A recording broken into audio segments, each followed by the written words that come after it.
Sorry D, ഞാൻ കുറച്ച് വൈകിപ്പോയി. വെക്കേഷൻ പരിപാടി? ഞാൻ നാളെ എമ്പുരാൻ സിനിമ കാണുകയോ. നീ എവിടെയും പോയില്ലേ?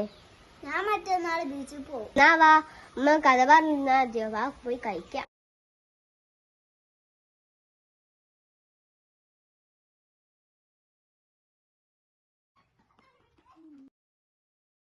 എടീ, മയില് പോവാൻ കൊടുക്കാനായി. അമ്മ വേഗം പോണം പറഞ്ഞോടും. ഇതിലൂടെ ഒരു ഷോർട്ട് കട്ട് വഴിയുണ്ട്. ഇതിലൂടെ പോയാൽ വേഗം വീട്ടിലെത്തും. വേണോ? അറിയുന്ന വഴി കൂടെ പോയാ എനിക്ക് പേടിയാണ്. ഇനി ഇതിലൂടെ പോയിക്കോ. ഞങ്ങൾ ഇതിലൂടെ പോവാം. അത് വേണ്ട. വാ. എനിക്ക് പേടിയാവുന്നുണ്ട് കേട്ടോ. അത് സാരല്ല, ഇപ്പൊ വീട്ടിലെത്തും. എടി, ചെറിയൊരു പ്രശ്നമുണ്ട്. എനിക്ക് അങ്ങോട്ടുള്ള വഴി അറിയൂല.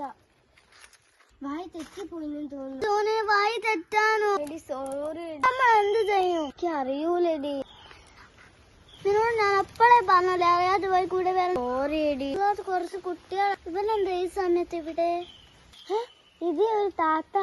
എങ്ങനെന്താ ഇവിടെ ഈ സമയത്ത്? താത്ത ഞങ്ങളോട് വഴി തെറ്റിപ്പോയത്. എനിക്ക് നിങ്ങളെ വീടൊന്നും അറിയില്ല, പക്ഷേ ഈ ഷോർട്ട് കട്ടിന്റെ റോഡ് മലോട്ടാക്കി തരും. അത് മതി താത്ത. എന്നാവാ. എനിക്ക് ചെയ്ത ഉപകാരം ഞാൻ ഒരിക്കലും മറക്കും. ഓക്കെ, സൂക്ഷിച്ച് വീട്ടിൽ പോണേ. ഓക്കെ താത്ത. എന്റെ വീട് ഞാൻ പോയിക്കേ താത്ത. എത്തിയോ? എന്നോട് ഞാൻ പറഞ്ഞിട്ടില്ലേ നേരത്തെ വരണമെന്ന്? സോറി മമ്മ, ഞാൻ വരുന്ന വഴിക്ക് വഴി തെറ്റാനോ? അമ്മ, ഞങ്ങള് വരുന്ന വഴിക്ക് ഷോർട്ട് കട്ട് കൂടി വന്നായിരുന്നു നേരത്തെ എത്താൻ വേണ്ടിട്ട്. പക്ഷേ ഞങ്ങളോട് വഴി തെറ്റിപ്പോയിട്ട് ഞങ്ങളൊരു താത്ത അവിടെ എത്തിച്ചു. ഞാൻ പറഞ്ഞിട്ടില്ല അറിയാത്ത വഴി കൂടെ പോയത്. സോറി മമ്മ, ഇനി ഞാൻ അങ്ങനെ ചെയ്യൂല. ഇങ്ങനെ ആവർത്തിക്കരുത്. സോറി മമ്മ.